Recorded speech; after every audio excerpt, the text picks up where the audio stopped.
ఏది అయినా ట్రై చెయ్యి ఆచి చికెన్ మసాలా. ఆచి చికెన్ మసాలా, తెలుగు వారి #1 చాయిస్ తెలుగు మ్యాట్రిమోనీ. తొడలుగొట్టి వెనక్కి పారిపోయిన వైసీపీ వివరాల్లోకి వెళ్ళినట్లయితే ఏదైతే ఈ స్వామివారి ప్రసాదానికి సంబంధించిన అంశం ఎంత మాట్లాడొద్దు అని చెప్పేసి అనుకున్నా కానీ ఏదో ఒక సందర్భంలో మాట్లాడవలసి వస్తుంది. దురదృష్టకరం, కానీ తప్పదు. ఇక విషయానికి వచ్చేసరికి ఈ వైసీపీ వాళ్ళే పదే ఇప్పుడు కాదు, గత కొన్ని రోజులుగా ఈ బడ్జెట్ సమావేశాలు మొదలైన అప్పటి నుంచి కూడా శాసన మండలిలో, అసెంబ్లీకి ఎలాగ రారనుకోండి, శాసన మండలిలో పదే వీళ్ళు ఏంటి చర్చ జరపాలి అని చెప్పేసి మామూలు గోల చేయలే. సరే, ముందుగా ఏం చేశారంటే అసెంబ్లీలో మొన్న దాని గురించి చర్చ పెడితే అసెంబ్లీకి రామే కదా, అది పక్కన పెట్టేస్తే శాసన మండలిలో అసలు వీళ్ళ అవారం తెలుద్దాం అనుకున్నారేమో తెలియదు, కానీ మొత్తానికి శాసన మండలిలో కూడా దీనిపైన చర్చ పెడదామనేసరికి ఒక్క దెబ్బకి పారిపోయారండి వీళ్ళు. అసలు దాని గురించి మాట్లాడడానికి ఏమాత్రం కూడా ఇష్టం లేదు అని చెప్పేసి, ఇష్టం లేదని కాదు, నాకు తెలిసి సమాధానాలు లేక దానికి తగినట్టుగా చైర్మన్ కూడా ఇక అదే తరగతి. మామూలుగా చైర్మన్ కానీ అసెంబ్లీలో స్పీకర్ కానీ ఏ రకంగా వ్యవహరించాలి, ఇక ఆ పొజిషన్ ఎలాగంటే చాలా న్యూట్రల్గా ఉండాలి. మరి అటువంటిది చైర్మన్ కూడా దానికి అంత ఇంట్రెస్ట్ చూపించలేదు అంటే దీనిని బట్టి ఏమని అర్థం చేసుకోవాలి అనే అనుమానాలు, దానికి తగినట్టుగా ఆరోపణలు వాళ్ళపైన వెల్లువెత్తూ ఉన్నాయి. ఇందులో ప్రధానంగా ఏంటి అంటే మంత్రి పయ్యావుల కేశవ్ గారు, ఆయన నిన్న గట్టిగానే మాట్లాడటం జరిగింది దీనికి సంబంధించి. సో వైసీపీ సభ్యులు కేవలం అలర చేయటం తప్ప వీళ్ళు అసలు దీనిపైన చర్చ జరుపుతాము, అసలు ఏం జరిగింది అనేది మాత్రం లేదు.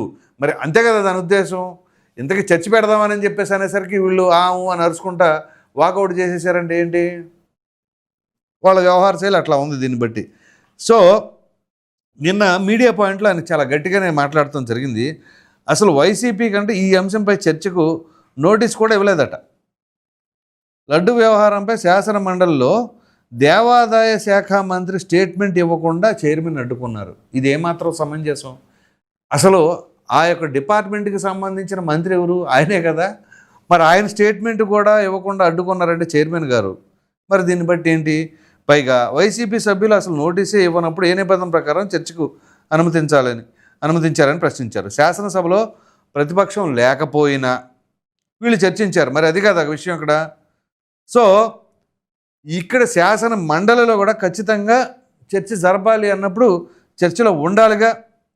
వీళ్ళు ఇదిగో చూడండి, బీఏసీలో వైసీపీ కోరితేనే లడ్డు అంశమే మండలిలో ప్రభుత్వం చర్చ పెడితే దానిపై సంబంధిత మంత్రి స్టేట్మెంట్ ఇస్తుంటే ఆ సంప్రదాయం లేదని చైర్మన్ అన్నారు. ఆ సంప్రదాయం లేదంటే ఎట్లా? ఈ సంప్రదాయం ఉందా? కల్తీ చేయటం అనే సంప్రదాయం ఉందా? అది లేదు కదా. అది ఎంత కుట్రనే కదా ఇప్పుడు ఇంత చర్చ. అది లేదు, సాంప్రదాయబద్ధం కాదని ఇప్పుడు దానికి ఎట్లా పెడతారు?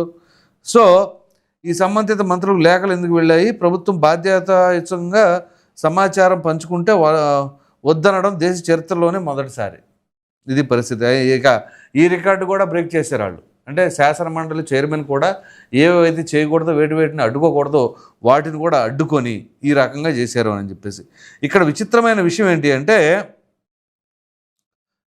తిరుపతి లడ్డు అంశంపై సమగ్ర వివరణాత్మక నోట్ కావాలని, అది 150 కాపీలు కావాలని శాసనసభ సెక్రటరీ జనరల్ నుంచి సంబంధిత శాఖకు వెళ్ళింది లేఖ.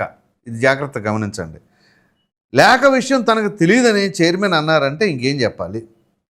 శాసనసభ వ్యవహారాలకు సంబంధించి బీఏసీలో తీసుకున్న నిర్ణయాల ప్రకారం సెక్రటరీ జనరల్ కార్యాలయం నుంచి ఆయా శాఖల కార్యదర్శులకు లేఖలు వెళ్తాయి.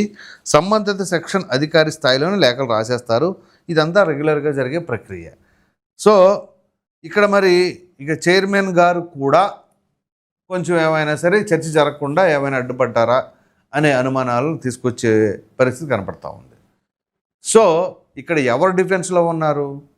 అసలు సంబంధం లేకుండా దేని గురించి ఎలా తీసుకొస్తున్నారు? పైగా వైసీపీ వాళ్ళు చెప్పుకున్న వర్షన్ ఏంటి? హెరిటేజ్ కానీ ఇందాపూర్ డైరీకి సంబంధాలు ఉండేవి అని చెప్పేసి చెప్పుకొస్తున్నారు. ఓకే అనుకుందాం. మరి 5 ఏళ్ళు అధికారంలో ఉంది వాళ్ళేగా. ఏం చేశారు అప్పుడు? గుడ్డి గుర్రాలకి ఏమైనా పొళ్ళుదోమేరా అని చెప్పేసి టీడీపీ వాళ్ళు గట్టిగా అడుగుతున్నారు. అప్పుడు ఏం చేశారు? మరి అప్పుడేం 5 సంవత్సరాలు దాని గురించి ఎందుకు నోరెత్తలా? ఇప్పుడు ఈ విషయం కూడా చంద్రబాబు నాయుడు గారు లేవనెత్తే బయటకు వచ్చింది తప్ప అప్పుడు దాకా ఎవరైనా దాని గురించి మాట్లాడారా?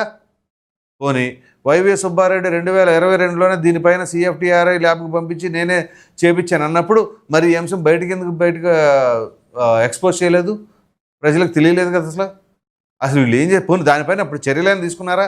చర్యలు తీసుకుని అంతా అయిపోయిన తర్వాత ఇట్లా జరిగింది, మేము చర్యలు కూడా తీసేసుకున్నాం అని చెప్పేసి అనొచ్చుగా. అది చేయలా, ఇది చేయలా. మరి ఏం చేశారు? మరి ఎవరి హయాంలో ఎందుకు జరిగింది అది? దానికి సమాధానం చెప్పరు. సో పదే ఇంకా దాని ధర దీని ధర అది ఇది అని చెప్పుకొస్తారు. కానీ ఆ రసాయనాలకు సంబంధించిన దాంతోనే తయారు చేశారని సాక్షాత్తు అసెంబ్లీలోనే చంద్రబాబు నాయుడు గారు ఆ వీడియో ప్లే చేసి మరి చూపించారుగా. భూమన కరుణాకర్ రెడ్డి ఏం చెప్పాడు, వైవి సుబ్బారెడ్డి ఏం చెప్పాడు, జగన్మోహన్ రెడ్డి క్లీన్ చిట్ అని ఎలా అన్నాడు. ఇక అది ఎంత ప్రమాదకరం. ఒకే పార్టీలో సాక్షాత్తు వీళ్ళు ముగ్గురు పైగా పెద్ద స్థాయి నాయకులే, వీళ్ళిద్దరూ టీటీడీ చైర్పర్సన్స్గా చేసిన వారిద్దరూ ఒప్పుకుంటున్నా కానీ జగన్మోహన్ రెడ్డి క్లీన్ చిట్ ఇచ్చారని చెప్పేసి అంటారు. అసలు ఏంటి ఇది? ఏమన్నా అర్థం ఉండే వ్యవహారమేనా అంటారా? అసలు వీళ్ళకి ఒక క్లారిటీ లేదా? ఏం చెబుతున్నారో వీళ్ళకి తెలియదా? లేకపోతే ఒక్కొక్కడికి ఒక్కొక్క స్క్రిప్ట్ రాసి చేస్తే ఇక ఆ టైంకి వాళ్ళు చదివేస్తున్నారని అనుకోవాలా? సో ఒక మాట మాట్లాడినప్పుడు అరే మా సుబ్బారెడ్డి మాట్లాడతాడు, పోనీ మా భూమన మాట్లాడతాడు అని జగన్మోహన్ రెడ్డి తప్పించుకోవచ్చుగా. జగన్మోహన్ రెడ్డి ఏమో డైరెక్ట్గా చెబుతాడు మా క్లీన్ చిట్ ఇచ్చింది సిట్ అని. మరి వీళ్ళేమో కల్తీ జరిగిన మాట వాస్తవాన్ని వాళ్ళు ఒప్పుకుంటారు.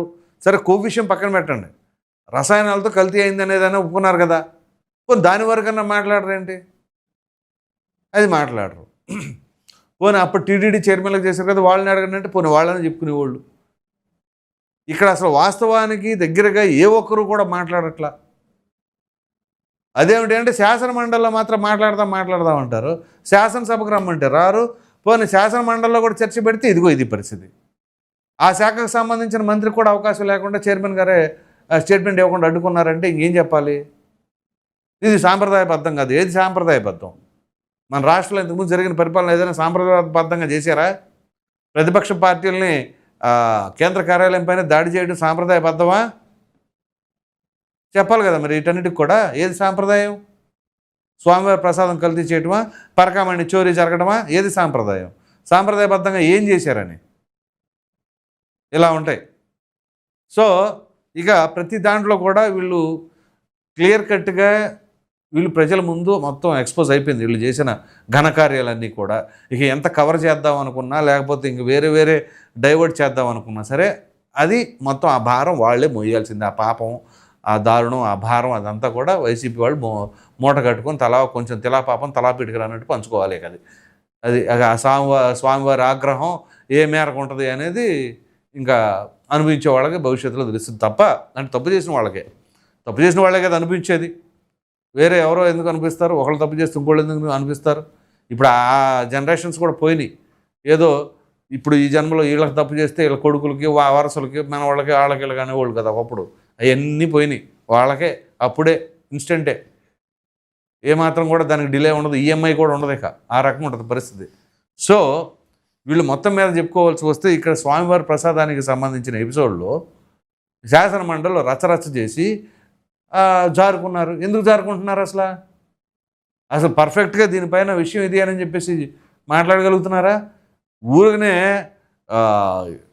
ఏదో బుర్ర తీసి ఎదుటోడి మీద వేసేసినట్టుగా మాట్లాడేసుకుంటారు. కానీ కన్స్ట్రక్టివ్గా ఇది అని చెప్పేసి క్లారిటీగా ఎవరైనా చెప్పారా?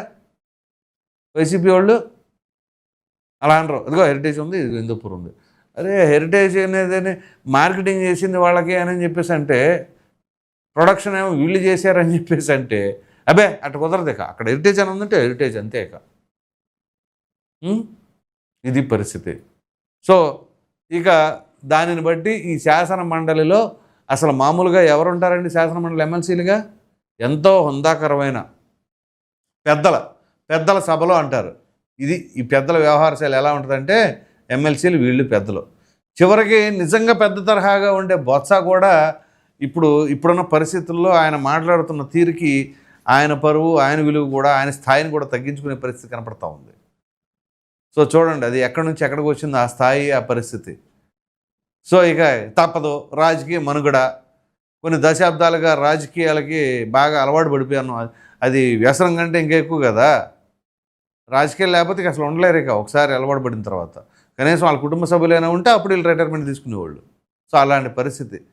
సో ఎప్పుడూ లేనటువంటి అపవాదులు నిందలు కూడా ఇప్పుడు వాళ్ళు చెప్పిన దాన్ని చదివి, లేకపోతే ఆ చీజ్ ప్యాకెట్ చూపించి నెయ్యి అని చెప్పి ఇలాంటివన్నీ కూడా మూట కట్టుకునే పరిస్థితికి వచ్చింది.